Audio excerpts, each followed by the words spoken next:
27వ అధ్యాయం. ఉదయమైనప్పుడు ప్రధాన యాజకులను ప్రజల పెద్దలందరూ యేసును చంపింపవలెనని ఆయనకు విరోధముగా ఆలోచన చేసి ఆయనను బంధించి తీసుకుని పోయి అధిపతి అయిన పొంతి పిలాతునకు అప్పగించిరి.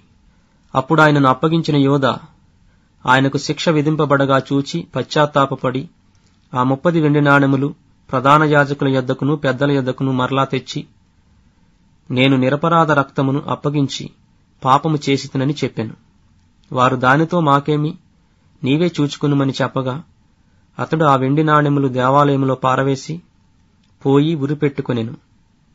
ప్రధాన యాజకులు ఆ వెండి నాణెములు తీసుకుని, ఇవి రక్తక్రయధనము గనుక వీటిని కానుక పెట్టెలో వేయతగదని చెప్పుకునిరి. కాబట్టి వారు ఆలోచన చేసి వాటినిచ్చి పరదేశులను పాతిపెట్టుటకు కుమ్మరవాని పొలము కొనిరి.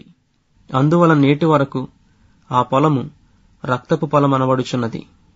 అప్పుడు విలువ కట్టబడిన వాని అనగా ఇశ్రాయేలీయులలో కొందరు విలువ కట్టిన వాని క్రయధనమైన 30 వెండి నాణెములు తీసుకుని, ప్రభువు నాకు నియమించిన ప్రకారము వాటిని కుమ్మరివాని పొలమునకిచ్చిరి అని ప్రవక్త అయిన యిర్మీయా ద్వారా చెప్పబడిన మాట నెరవేరెను.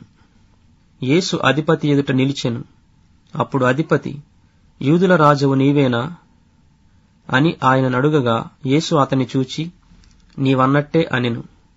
ప్రధాన యాజకులను పెద్దలను ఆయన మీద నేరము మోపినప్పుడు ఆయన ప్రత్యుత్తరమేమియూ ఇయ్యలేదు.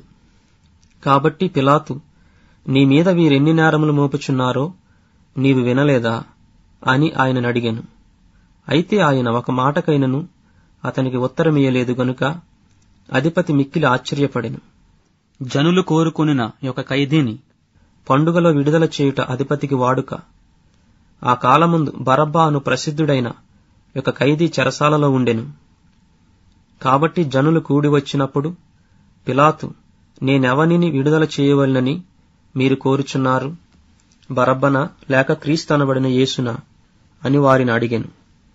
ఏలయనగా వారు అసూయ చేత ఆయనను అప్పగించిరని అతడు ఎరిగియుండెను.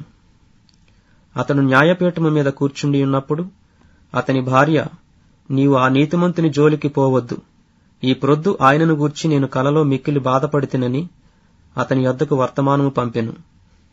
ప్రధాన యాజకులను పెద్దలను బరబ్బను విడిపించుమని అడుగుటకును యేసును సంహరించుటకును జనసమూహములను ప్రేరేపించిరి. అధిపతి, ఈ ఇద్దరిలో నేనెవనిని విడుదల చేయవలనని మీరు కోరుచున్నారని వారిని అడుగగా వారు బరబ్బనే అనిరి. అందుకు పిలాతు, అలాగైతే క్రీస్తనబడిన యేసును ఏమి చేతునని వారిని అడుగగా సిలువ వేయమని అందరూ చెప్పిరి. అధిపతి, ఎందుకు, ఇతడు ఏ దుష్కార్యము చేసినని అడుగగా వారు సిలువ వేయుమని మరి ఎక్కువగా కేకలు వేసిరి.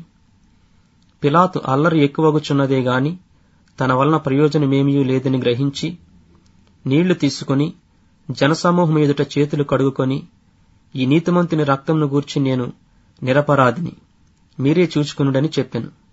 అందుకు ప్రజలందరూ, వాని రక్తము మా మీదను మా పిల్లల మీదను ఉండుగాకనిరి.